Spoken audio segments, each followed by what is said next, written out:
Hello, bonjour et bienvenue à tous dans la suite de nos previews 2020. Un jour, une preview, aujourd'hui les Denver Broncos. À mes côtés, Raoul Villeroy, bonjour. Hello. Raphaël Masmejean, bonjour. Salut. En espérant ne pas être coupé en plein milieu de cette preview, messieurs, puisque donc l'orage gronde actuellement autour de moi. C'est donc la preview des Broncos qui nous attend aujourd'hui. 7 victoires, 9 défaites pour cette équipe la saison dernière. Au niveau des arrivées, on a Melvin Gordon, Nick Vannett, Demar Dodson qu'ils ont signé, Graham Glasgow, Jurel Kazi, Edge Bouille notamment. Du côté de la draft, le receveur Jerry Jeudy est la grosse prise, KJ Hamler un autre receveur, Lloyd Cushenberry au centre, Melvin Agim défensive tackle notamment, je vous les donne pas tous. Ils ont perdu Joe Flacco, Theo Riddick, Ronald Leary, Connor McGovern, Derek Wolfe et Chris Harris, quand même des gros noms. Raoul, tu as la main sur cette preview. C'est donc une équipe qui a terminé la saison dernière avec 4 victoires sur ses 5 derniers matchs. Est-ce que ce sont les plus sérieux prétendants à la deuxième place de la FC West devant les Chargers et les Raiders, sachant que dans la preview des Raiders, j'avais dit que je pensais que les Raiders c'était lourd. Ils sont, en tout cas, ils ont ce statut. À voir s'ils arriveront à le confirmer. Mais effectivement, je trouve que depuis la fin de l'ère Peyton Manning à Cleveland, Cleveland pas du tout, c'est parce que c'est orange. À Denver, on avait du mal à retrouver un peu d'espoir. Et c'est peut-être la bonne année. C'est peut-être la bonne année parce que t'as un corps de receveurs qui est hyper prometteur. Tu l'as dit, les deux pépites, les deux recrues à la draft, Jerry Jeudy et KJ Hamler. T'as Courtland Sutton qui est une pépite à ce poste-là aussi qui va prendre beaucoup d'ampleur. Les trois vont être hyper sympas. Bon, il y a le traître Melvin Gordon bien sûr, qui a quitté les Chargers pour aller du côté des Broncos. Tu le regrettes vraiment? Je le regrette pas, mais bon, ça se fait pas trop. Et en fait, ce qui est intéressant avec son arrivée, c'est que là où Philippe Lindsay et Freeman faisaient un bon duo, lui va peut-être pouvoir apporter un renouveau à ces deux-là et peut-être changer un peu les rôles. Est-ce que ça va être un trio? Est-ce qu'il y aura un puis les deux autres derrière? Voilà, je trouve qu'il y a de quoi faire du côté de l'attaque des Broncos et qu'il y a de quoi tenir. Il y a des très belles arrivées aussi en défense, tu l'as dit, Jurel Kazi et Edge Bouille, pour moi c'est des super recrutements, d'autant qu'ils les lâchent pour très peu. Je crois que c'est des tours de 3e jour de draft à chaque fois, donc c'est oui, bon. Kazi, ils ont fait un braquage. Ouais, et Edge Bouille, il va remplacer le départ de Harris, qui lui au contraire est très lucide puisqu'il est allé chez les Chargers.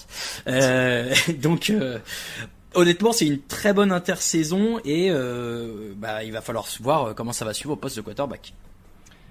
Raphaël, est-ce que tu y crois? T'as l'air moins enthousiaste que Raoul. Non, je trouve effectivement que l'intersaison a été plutôt intéressante. Je pense qu'ils vont se battre pour la deuxième place en AFC West. Après, je les vois pas particulièrement devant les autres. Je pense que ça se tire un peu la bourre. C'est les trois autres là, ça risque d'être assez serré et ça pourrait être très serré si chacun en prend une à l'autre. Voilà. Mais l'intersaison, forcément, elle est globalement réussie parce que l'attaque est bien renforcée pour épauler Drew Lock, en tout cas avec sur les postes de receveurs, ça commence quand même à avoir de la gueule. La ligne offensive devrait être à un niveau correct. Déjà, elle était en progrès l'an dernier, je pense que ça va continuer. Graham Glasgow est un peu polyvalent et surtout il va être moins blessé que Ronald Leary, on espère. Donc c'est déjà un progrès. Je suis bien d'accord. Melvin Gordon, écoute, moi je trouve que mine de rien dans un trio, un comité de coureurs, Freeman, Lindsay, Gordon, ça se tient quoi. Je veux dire, ça se partage bien la balle. Je suis un peu moins convaincu par les arrivées en défense, en dehors de celle de Jurel Kazi pour un 7e tour de draft, ce qu'il a, il y a aucun doute, c'est superbe, mais à Djibouille, ça fait quand même un an et demi que chez les Jaguars, c'était déjà plus trop ça, je trouve. Après, il y a Bryce Callahan pour le poste de slot cornerback que Vic Fangio utilisait bien à Chicago. C'est intéressant. Non, franchement, c'est une équipe qui a pas mal d'atouts. Je trouve le groupe encore un peu jeune en fait pour prétendre à quoi que ce soit, notamment en attaque. Je pense que la jeunesse en attaque, ça va finir par se payer sur les hautes marques pour aller loin. Mais c'est intéressant, c'est une équipe qui va dans le bon sens en tout cas. Oui, alors après voilà, moi je suis assez je suis assez d'accord avec vous sur la cohérence en fait de leur été, c'est-à-dire qu'ils ont entouré Drew Lock, qui a montré des belles choses l'an dernier. Il lui amène des receveurs, il lui amène un nouveau lineman intéressant à la draft avec Lloyd Cushenberry, il lui ramène Graham Glasgow. Enfin voilà, il y a vraiment une volonté de l'entourer. Et il y a une volonté de relancer cette défense qui était quand même leur gros point fort quand ils gagnent le Super Bowl il y a pas si longtemps que ça, en 2016, même si ça semble être une éternité maintenant. C'était il y a un confinement et 4 ans, donc ça fait ça fait une éternité. Mais voilà, donc je trouve même que leur défense, alors bon évidemment tu disais Jebouy c'est plus exactement le top niveau, mais tu rajoutes à ça Justin Simmons, Von Miller, Bradley Chubb, Jurel Casey devant, enfin je trouve que ça commence à faire un ensemble cohérent. Si le coordinateur arrive à se débrouiller avec ces choses-là, tu peux faire une défense quand même de très très bon niveau. Donc je pense qu'ils peuvent avoir une bonne base et un gros jeu au sol potentiellement, tu le disais, Lindsey Gordon Freeman, très bien. Après voilà, au niveau des inquiétudes, il y a le développement de Drew Lock évidemment. Alors je dis une inquiétude, ce sera un des points centraux en tout cas, je dis pas que je m'en inquiète. Et après il y a en effet cette couverture aérienne. Il semble loin le temps où Chris Harris et Aqib Talib formaient un des meilleurs duos de la ligue. C'est-à-dire que là on est un peu éloigné de ça. Ils seront aidés par le front seven et les safety, mais je sais pas, Raoul, est-ce que c'était ton point faible principal? Oui, alors t'as mentionné Justin Simmons a raison. Maintenant, c'est vrai qu'autour de lui, c'est un peu plus calme et même en fait si tu considères les linebackers comme une partie de la ligne arrière, il y a Alexander Johnson qui est un bon élément, qui a explosé l'an dernier alors qu'il était il était non drafté je crois avant, mais à voir s'il confirme et à voir si en fait toute cette équipe arrive à se tenir. Il y a une chute. En fait, c'est peut-être le point qui est où on remarque la plus grosse baisse de niveau par rapport à la fin de l'ère Peyton Manning aussi. Donc bon, à voir. Il faudrait pas que ça tire trop vers le bas tout ce qui est essayé d'être construit de l'autre côté. Du côté des Factor X, Raoul, je te laisse commencer. Bah là pour le coup c'est difficile de dire autre chose que Drew Lock dans la mesure où on a vraiment fait tout pour lui cet été. On lui met des receveurs, on lui met des linemen, on lui met un nouveau coureur. Donc c'est à lui maintenant de montrer que il peut être le poulain et je ne dis pas ça parce qu'on parle des Broncos de John Elway. Moi j'ai du mal à décider, je sais pas pour toi Raphaël, entre Drew Lock ou la ligne en fait, parce que la ligne est en chantier aussi. Ouais, je te rejoins globalement là-dessus, surtout left tackle, j'ai pas été très convaincu par Garrett Bowles, donc va falloir Bowles ou Bowles d'ailleurs, j'ai aucune idée comment on dit ça. Oui, ouais. Ouais, la ligne offensive, Drew Lock forcément.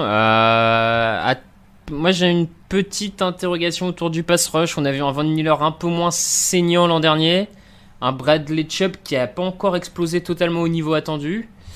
Petite surveillance, alors du coup, allez, je vais mettre Bradley Chubb, faut enfin qu'il prenne le relais de Von Miller. Bon, bah moi je vais être sûr, comme ça on sera tous complets. Raoul a parlé de Drew Lock. Je rappelle quand même 7 touchdowns, 3 interceptions en 5 matchs l'an dernier. Et Noah Fant, Courtland Sutton, Jerry Jeudy, KJ Hamler, donc il aura plein de teams. Mais moi, cette ligne offensive qui est en chantier, il y a beaucoup de joueurs corrects mais pas exceptionnels. Tu vois, même un Graham Glasgow qui a été recruté, c'est bien, mais c'est pas... Voilà, y a un rookie avec Lloyd Cushenberry, Dalton Risner, Jawan James a quasiment pas joué l'an dernier. C'est un bon coup d'ailleurs la signature de Demar Dodson pour pas grand chose, parce que il faut quand même du lion, il faut quand même de l'expérience, il faut quand même du monde. Ça pourrait au final être un point moi qui je trouve qui les tirerait par le bas alors qu'il y a du potentiel sur les skill players et sur le quarterback de cette attaque et justement pour le développement de Drew Lock ce serait vraiment bien que cette ligne là prenne un minimum et je pense que j'en fais mon facteur X. Le pronostic, alors le calendrier commence dans avec la réception des Titans. Ensuite, ils vont à Pittsburgh, ils reçoivent Tampa Bay, ils vont à New York affronter les Jets, ils vont à New England, ils reçoivent Miami, ils reçoivent Kansas City, semaine de repos en semaine 8, ils vont à Atlanta, ils vont à Las Vegas, ils reçoivent les Chargers, ils reçoivent les Saints, ils vont à Kansas City, ils vont à Carolina, ils reçoivent les Bills, ils vont affronter les Chargers et ils reçoivent les Raiders. Pas tout à fait facile, il y a du Buccaneers et du Chiefs qui traînent là-dedans. En fait, le calendrier de la FC West est hyper dur parce qu'ils jouent la NFC Sud et qu'ils jouent forcément les Chiefs 2 fois. Donc ça fait déjà 5 matchs qui sont très durs à prendre. Alors, j'ai compté une première fois optimiste et une deuxième fois pessimiste et je fais 10-6 et 6-10. Donc je vais prendre un juste milieu et dire 8-8. Ouais, moi j'étais sur 8-8 aussi. Ouais, moi j'étais plutôt à la base parti sur un 7-9, mais bon, en parlant avec vous, 8-8 aussi, ça me semble 8-8. Je pense que c'est un peu leur plafond pour cette année encore. Ouais, oui, je pense aussi. Ouais. Tu vas voir que les 3 équipes en dessous des Chiefs vont faire 8-8 en AFC West. Ça va être un bazar pour calculer les places en playoff. C'est pas impossible. Je sais pas s'ils seraient en playoff, mais en tout cas, ça va être très serré, je pense, derrière les Chiefs dans cette division-là. Les 3 peuvent prétendre, mais je pense que du coup, les 3 vont se tirer dans les pattes et aucun des 3 n'ira en dehors des Chiefs. C'est comme ça que se termine la preview des Chiefs, des Broncos. On remercie tous ceux qui nous soutiennent sur Tipeee. Les Chiefs, ce sera en dernier. On remercie tous ceux qui nous soutiennent sur Tipeee. N'hésitez pas à les rejoindre. Vous retrouvez les previews en version écrite sur le site avec le point de vue d'un autre rédacteur. Pour nous suivre, Twitter @TDActu, Facebook @TDActu, Instagram @TouchdownActu. On vous rappelle que toute l'actualité de la NFL, c'est sur touchdownactu.com. À demain pour une nouvelle preview.